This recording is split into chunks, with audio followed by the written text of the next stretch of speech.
სოფო დიასამიძე წარმოშობით ქობულეთიდანაა, ცხოვრობს ბათუმში. თევზსეშენი მეურნეობა კი ქედის მუნიციპალიტეტის სოფელ წონიარისში აქვს მოწყობილი. პროფესიით იურისტია, თუმცა საქართველოში აკვაკულტურის განვითარების ინტერესმა პროფესიული არჩევანი შეაცვლევინა. პირველი ჩემი პროფესია იყო სამართალმცოდნეობა, თუმცა ერთი დღეც არ მიმუშავია ჩემი პროფესიით გამომდინარე იქიდან, რომ 2010 წლიდან ჩართული ვარ აკვაკულტურის საქმიანობაში. ეს განპირობებული იყო ცოტა ოჯახური საკითხებით, მამა იყო მოყვარული თევზმოშენებელი და მამას გარდაცვალების შემდეგ ავირჩიე ეს პროფესია, რომ გამეგრძელებია ის, რასაც თვითონ იძახოდა მთელი ბავშვობა, რაც მესმოდა, რომ აკვაკულტურას ჩვენს ქვეყანაში საკმაოდ დიდი პერსპექტივა აქვს განვითარების და ძალიან ბევრი თევზმოშენებელი უნდა იყოს, რომ ეს დარგი დაფასდეს და მთელი ბავშვობა რაც მესმოდა ყურში და მე მამაჩემს მივეცი პირობა და სიტყვა, რომ აუცილებლად თავის დაწყებულ საქმეს რაც ძალიან უნდა რომ გაეკეთებინა, მე გავაგრძელებდი. ვარ აკვაკულტურის განვითარების ასოციაცია ფორეჯის, ჩვენ ეს იდეა 10 წლის წინ ასე თქვა ქონდა იდეა და შევქმნით ასოციაცია აკვაკულტურის განვითარების იმიტომ რომ ყველა მეურნეო ფერმერების გაერთიანებას წარმოადგენს და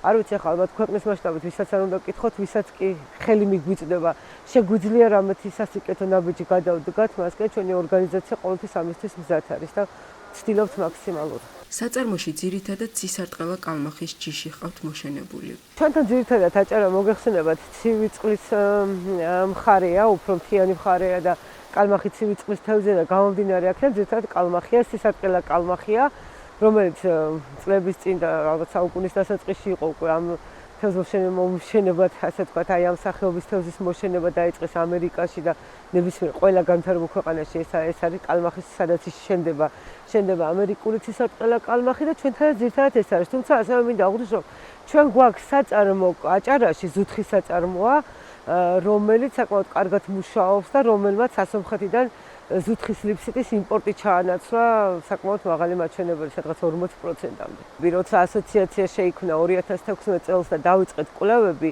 უამრავი პრობლემა გამოვლინდა დარგში. აქედან გამომდინარე ერთ-ერთი საკითხი იყო ეს დანათესავებული გენეტიკის ლიფსიტა, ჩასასმელი მასალის ხარისხი ფერმერებში. ამიტომ გავაკეთეთ ეს საწარმო, საინკუბაციო საამქრო, სოციალურ დატვირთვა, იმიტომ აქვს რომ 2019 წელს გავაკეთეთ ეს საწარმო და ბიზნესის თვალსაზრისით ერთი დღე არ უმუშავია ამ მეურნეობას, მხოლოდ ის არის რომ რაღაც მინიმალურ ფასად საკმაოდ მაღალ სელექციურ და ხარისხიან ლიფსიტას ვაწვდით ხოლმე ფერმერებს და ამიტომაც აქვს ამას ეს სოციალური დატვირთვა, იმიტომ როგორც ბიზნესი ამას ჩვენ ესე არ უყურებთ. აქ რისთვისაც ამოვედით, ეს არის ის რომ წყალი განსაკუთრებულია, მთა არის ძირითადად წყაროს წყალი, რომელიც ლიფსიტის საინკუბაციოდ არის აუცილებელი, არის მხოლოდ აი ბევრი კვლევა ჩავატარეთ და ვნახეთ რომ აქ იყო ეგ წყლები, რომელიც გამოგვადგებოდა ბევრგან არის, თუმცა ეს ადგილი ავიღეთ იჯარით და აქ გამოგვადგებოდა ეს წყლები, რომელიც არის და ამიტომაც ამოვედით აქ რომ ბუნებრივი გარემოა, შემდეგ ეს მდინარე სათავეს იღებს ტირალას ეროვნული პარკიდან ნაკრძალია, გაცილებით ზაფხულში სხვა მდინარეებთან შედარებით გაცილებით ინარჩუნებს სტაბილურ ტემპერატურას და არ თბება, სიმღრივეც ნაკლები აქვს, თუმცა აქვს რა თქმა უნდა მთის მდინარეა და უამრავი თავგადასავალი გადაგვატარა ამ მდინარემაც, რაც ახლავს ზოგადად ღია გრუნტის მდინარეებს. იტალიიდან შემოტანილი განაყოფიერებული ქვირითის ინკუბირება საწარმოში ხდება. შეკვეთის მიხედვით არის ფერმერების მოთხოვნის მიხედვით არის შეგვიძლია მხოლოდ დედები, შეგვიძლია მხოლოდ რომელიც ხიზილალაზე მუშაობს ხოლმე ესეთი თევზის შემოყვანა, შეგვიძლია ასევე დედალმამალი, ვისაც შეუძლია თავიანთი, ვისაც სჭირდება უпростоრად თავიანთი სადედე ჯოგის გასაუმჯობესებლად ხარისხი და მთლიანი საწარმო ციკლი ხდება აქ. რაც შეეხება აი თევზს და საწარმო სარეალიზაციო თევზს, ჩვენ თვითონ გადავწყვიტეთ ის, რომ მთელი სამეწარმეო პროცესი გაგვეულოა აქ აი ლიფსიტის გამოყვანიდან სასაქონლო თევზამდე. რომ ფერმერი თავის თვალით ხედავს, რომ რა დიდი მნიშვნელობა აქვს ხარისხიანი ლიფსიტას, სანიტარული ნორმების დაცვას და ყველა იმ ციკლს სამეწარმეო პროცესში კალმახის სწორად და სტანდარტულად დაცვას, რაც ზოგადად კალმახს სჭირდება და ამ საწარმოში ვცდილობთ ხოლმე რომ ეს მთლიანად დაუნერგოთ. თუ კი ადგილობრივი სადედე ჯოგიდან ლიფსიტის სარეალიზაციოდ გამოზრდას 18 თვე სჭირდება, ხარისხიანი იმპორტირებული ჩასასმელი მასალისგან გამოყვანილი თევზის რეალიზება 6-დან 10 თვეშია შესაძლებელი. რეგიონისთვის რა თქმა უნდა მნიშვნელობა აქვს ადგილობრივი ფერმერებისთვისაც, თავიდან როცა დავიწყეთ აი ამ შემოყვანილ ქვირითზე განაყოფიერებულ ქვირითზე მუშაობა, ცოტა ისე უყურებდნენ ფერმერები ამას.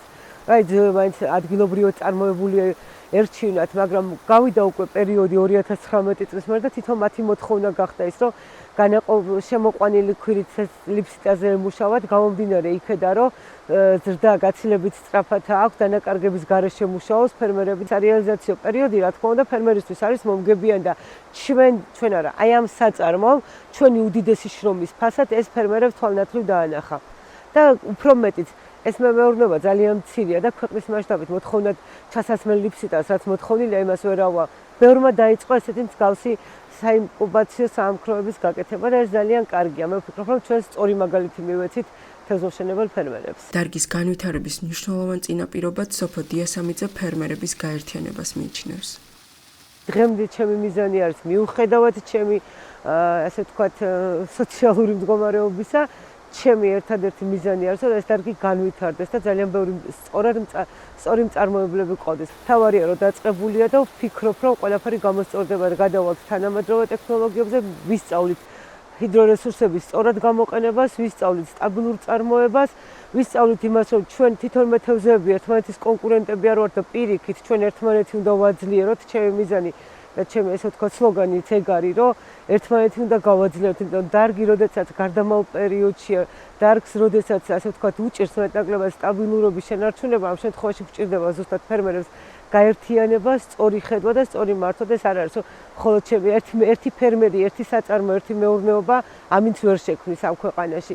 აჭარას ძირითადად ტურისტული დატვირთვა აქვს მეთევზეობის მიმართულებით, იმიტომ რომ ჩვენთან დაახლოებით 70% საწარმოების არის ეს სეზონზე გათვლილი მეურნეობებია, რომელიც სეზონურად მუშაობენ და ტურისტებზე აქვთ გათვლა, თუმცა არის უკვე საწარმოები, რომლებიც სტაბილურად მუშაობენ წლის განმავლობაში და მოგეხსენებათ ბოლო პერიოდში აი ამ რუსეთ-საქართველოს ომიდან გამომდინარე ძალიან ბევრი მიგრირებული რუსი, უკრაინელი და სხვადასხვა ქვეყნის მაცხოვრებელი ჩვენთან მეტია უკვე და ეს მხოლოდ სეზონზე არ არის, წლის განმავლობაშიც არის მოთხოვნა გაიზარდა თევზზე მოთხოვნა და ეს დახურული საწარმოები, რომლებიც ასე ვთქვათ, მხოლოდ სეზონურად მუშაობენ, ცდილობენ რომ სტაბილურად უკვე წლის განმავლობაში ამუშაონ თავიანთი პატარ-პატარა მეურნეობები.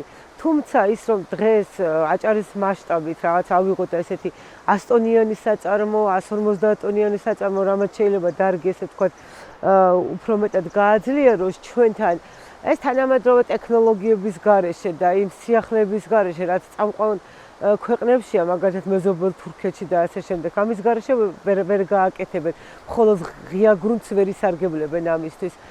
ამიტომ არის ინტერესიც, რომ გაკეთდეს მძლავრი მეურნეობები, თუმცა ამ ფონზე უნდა განვითარდეს აუცილებლად ეს პატარ-პატარა მეურნეობები, რომლებიც დღემდე ამით ქმნიან და დღემდე იმ 4% ადგილობრივ წარმოებას ინარჩუნებენ სტატისტიკური მაჩვენებელებით, რაც დანარჩენი იმპორტირებულია სამწუხაროდ.